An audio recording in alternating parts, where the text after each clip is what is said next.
మన స్టార్ మాలో టెలికాస్ట్ అవుతున్న ఇల్లు ఇల్లాలు పిల్లలు సీరియల్ ఈ రోజు ఎపిసోడ్ రివ్యూ చేద్దాం. ఈ రోజు ఎపిసోడ్ మాత్రం మామూలుగా లేదు. ఫ్యామిలీ డ్రామా ఇప్పుడైతే ఫుల్ వార్ మూడ్ లోకి షిఫ్ట్ అయ్యింది. విశ్వక్ అరెస్ట్ అవ్వడం, భద్రావతి ఈగో హట్ అవ్వడం, ధీరజ్ షాకింగ్ కండిషన్స్ పెట్టడం, ఇవన్నీ ఈ రోజు ఎపిసోడ్ లో హైలైట్ అని మనం చెప్పొచ్చు. స్టోరీ చూసుకుంటే టెన్షన్ బాగా బిల్డ్ చేస్తుంది కాబట్టి ఆడియన్స్ కి మంచి టీఆర్పీ వీక్ వచ్చే అవకాశాలు ఉన్నాయని నాకు అనిపిస్తుంది. ఈ రోజు ఎపిసోడ్ స్టార్ట్ అయిన తర్వాత భద్రావతి సేనాతో ఇలా మాట్లాడుతూ ఉంటుంది. మనం చెప్పినట్టుగాని విశ్వక్ చేసుంటే ఈ రోజు వాడు జైలుకి వెళ్ళే పనే లేకపోదును.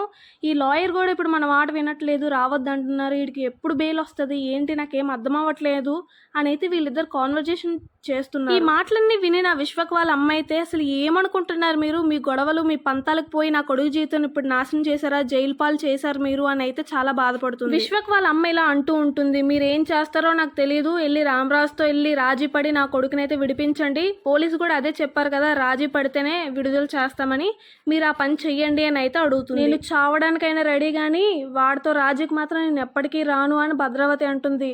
ఇది ఎవరి వల్ల కాదు, నీ కూతురు ప్రేమ ఉంది కదా దానికి ఒకసారి అడుగు చూడు, అది కానీ అది చేయాలనుకుంటే చేయగలదు అంటే నేను ఎవరినైనా అడుక్కోవడానికి రెడీ, నా కొడుకు బయటికి రావాలని చెప్పి ప్రేమ దగ్గరికి అయితే వెళ్తుంది. ప్రేమని చాలా రిక్వెస్ట్ చేస్తుంది కానీ ప్రేమ మాత్రం అస్సలు కన్విన్స్ అవ్వదు.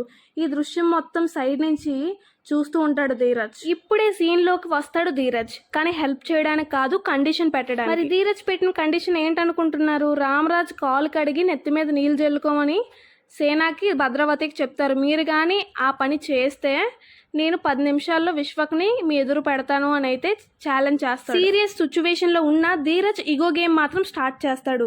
మరి భద్రావతి సంగతి ఏంటి అంటే ఫస్ట్ లో యాక్సెప్ట్ చేసినట్టు అనిపిస్తుంది, ఎందుకంటే సిచ్యువేషన్ అలాంటిది. ఇప్పుడు విశ్వక్ బయటికి రావడం ఆవిడకి కావాలి కాబట్టి ఈ పనికి రెడీ అయ్యిందేమో అని మనకు అనిపిస్తుంది. కానీ లాస్ట్ మూమెంట్ లో ట్విస్ట్ ఏంటి అంటే బకెట్ పక్కకు తన్నేస్తుంది, రిజెక్ట్ చేస్తుంది. నేను చావడానికైనా రెడీ అవుతాను కానీ ఆడి కాల్ మాత్రం నేను కడగను అని భద్రావతి అంటుంది. ఎపిసోడ్ మొత్తంలో ఒక వైబ్ అయితే క్లియర్ గా కనిపిస్తుంది. ఫ్యామిలీ మధ్య గ్యాప్ అయితే పెరుగుతుంది అని క్లియర్ గా తెలుస్తుంది. లాస్ట్ లో అయితే ఒక డైలాగ్ నర్మదా చెప్తుంది, తరతరాలు మారినా సరే ఈ 2 కుటుంబాల మధ్య ఉన్న గొడవ మాత్రం తగ్గదని నాకు అనిపిస్తుంది అని ప్రేమతో అయితే చెప్తుంది. మరి మీకు ఈ వీడియో నచ్చితే లైక్, షేర్, సబ్స్క్రైబ్ చేయడం మర్చిపోవద్దు. Thank you.